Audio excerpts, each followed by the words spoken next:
Hi hello నమస్తే. నేను కృష్ణాంజనేయులు. పవన్ కళ్యాణ్ ఎంపీగా పోటీ చేస్తారా, ఎమ్మెల్యేగా పోటీ చేస్తారా? ఈ కన్ఫ్యూజను కొనసాగుతుంది. ఎక్కడి నుంచి పోటీ చేస్తారు? ఎంపీగా పోటీ చేస్తే ఎక్కడి నుంచి పోటీ చేస్తారు? ఎమ్మెల్యేగా పోటీ చేస్తే ఎక్కడి నుంచి పోటీ చేయడానికి అవకాశం ఉంది? దీని మీద సందిగ్ధత, అనుమానాలు, అపోహలు మీడియాలో చాలా వార్తా కథనాలు వస్తున్నాయి. ఈ రోజున మంగళగిరి జనసేన పార్టీ రాష్ట్ర కార్యాలయంలో పవన్ కళ్యాణ్ జనసేన నాయకులతో మాట్లాడుతూ ఈ వస్తున్నటువంటి వార్తల మీద, దీనికి సంబంధించినటువంటి విషయంలో తను ఎక్కడి నుంచి పోటీ చేస్తున్నాడు అనేటువంటి దాని మీద ఒక క్లారిటీ ఇచ్చేటువంటి ప్రయత్నం చేశాడు. కొంత క్లారిటీ ఇచ్చాడు, ఇంకా కొంత సందిగ్ధత పెంచేటువంటి చర్చకు కూడా తెరలేపాడు. ఏం క్లారిటీ ఇచ్చాడు? ఎమ్మెల్యేగా తాను పిఠాపురం నుంచి పోటీ చేయబోతున్నట్టుగా స్పష్టత ఇచ్చాడు. నేను గతంలో భీమవరంలో పోటీ చేశాను, ఆ భీమవరంలో ఇప్పుడు పోటీ చేద్దామంటే ఆ తెలుగుదేశం నుంచి వచ్చినటువంటి పులివర్తి రామాంజనేయులకి సీట్ అనౌన్స్ చేసేసాం. గాజువాక తెలుగుదేశం పార్టీ వాళ్ళు తీసుకున్నారు.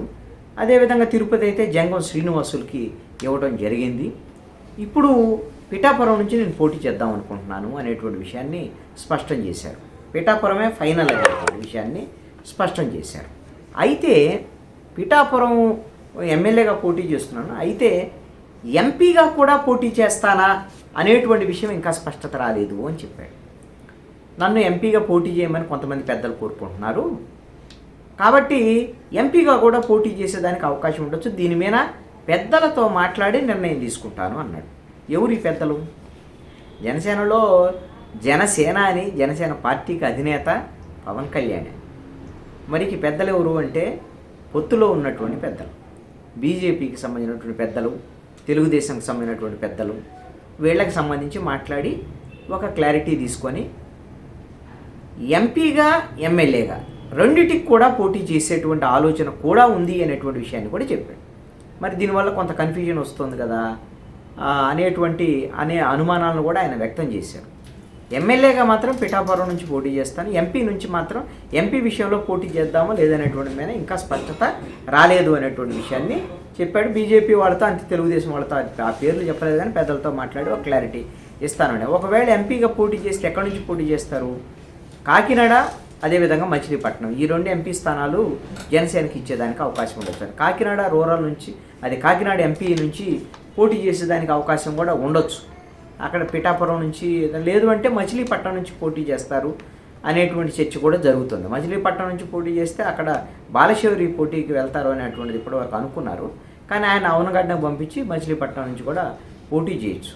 అంటే పవన్ కళ్యాణ్ పోటీకి సంబంధించినటువంటి విషయంలో ఎందుకు ఈ స్పష్టత రావటం లేదు?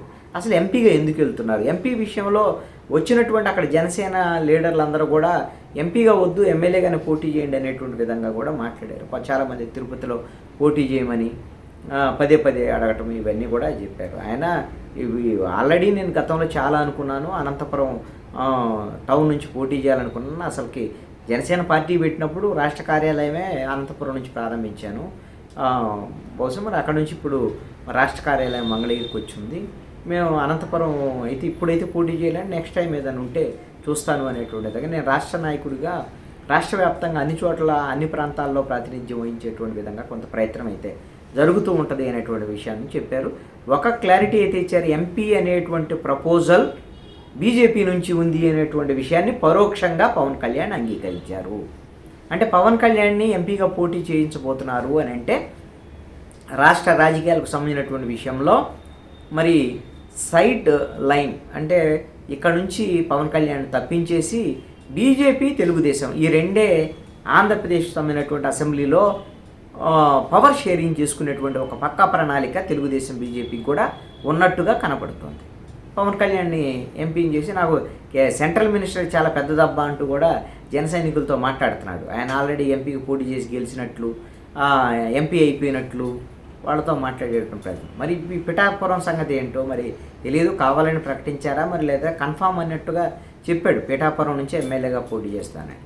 మరి పిఠాపురం నుంచి కానీ పవన్ కళ్యాణ్ పోటీ చేస్తే పవన్ కళ్యాణ్ మీద పోటీ చేయడానికి తాను సిద్ధం అంటూ కూడా గతంలో ముద్రగడ పద్మనాభం ప్రకటించారు. ముద్రగడ పద్మనాభం ఇప్పుడైతే వైఎస్ఆర్ కాంగ్రెస్ పార్టీలో 14వ తేదీని చేరతారు అని అన్నారు. ఈ రోజున ఆయన వాయిదా వేసుకున్నట్టున్నారు. దాని మీద ఎక్కువ మంది జనం వస్తున్నారు. వీటికి సంబంధించినటువంటి కొత్త సెక్యూరిటీ ప్రాబ్లమ్స్ ఇవన్నీ. అదేవిధంగా ఈ రోజున కర్నూలులో ముఖ్యమంత్రి జగన్మోహన్ రెడ్డి సభ ఉంది. అందుకోసమే 15, 16 తారీఖుల్లో తాను వెళ్ళి వైఎస్ఆర్ కాంగ్రెస్ పార్టీలో చేరబోతున్నానని, తనకి అదేవిధంగా జగన్మోహన్ రెడ్డికి కూడా కాపులు, రాష్ట్రంలో ఉండేటువంటి కాపులందరూ మద్దతు ఇవ్వాలని ముద్రగడ పద్మనాభం ఇప్పటికే ఒక లేఖ కూడా కాపులందరికీ రాసి ఉన్నారు. కాబట్టి ముద్రగడ పద్మనాభం బహుశా పిఠాపురం నుంచి పవన్ కళ్యాణ్ మీద ఎమ్మెల్యేగా పోటీ చేస్తూ, లేదంటే కాకినాడ నుంచి ఎంపీగా పోటీ చేశాడు అనుకో. 2 చోట్ల మరి ఒక చోట మాత్రం ముద్రగడ పద్మనాభం పోటీ చేసేదానికి అవకాశం ఉండొచ్చు. మరి కన్ఫ్యూజన్ విషయంలో మరి ఎంపీ, ఎమ్మెల్యే రెండింటికి చేస్తారా, ఒక్కదానికి చేస్తారా, ఎక్కడి నుంచి చేస్తారు? ఒక ఎమ్మెల్యే విషయం అయితే క్లారిటీ ఇచ్చేశారు, పిఠాపురం అని. ఎంపీ ఎక్కడ? ఈ విషయంలో మరి ఈ కన్ఫ్యూజన్ అనేది 17వ తేదీ ఏదే ఉమ్మడి మేనిఫెస్టో సభ ఉంది కదా, ప్రధానమంత్రి వీళ్ళు వస్తున్నారు కాబట్టి ఈ మధ్యలోనే ఈ కన్ఫ్యూజన్కి కొంత తెర దించేదానికి అవకాశం ఉండొచ్చు పవన్ కళ్యాణ్ వైపు నుంచి.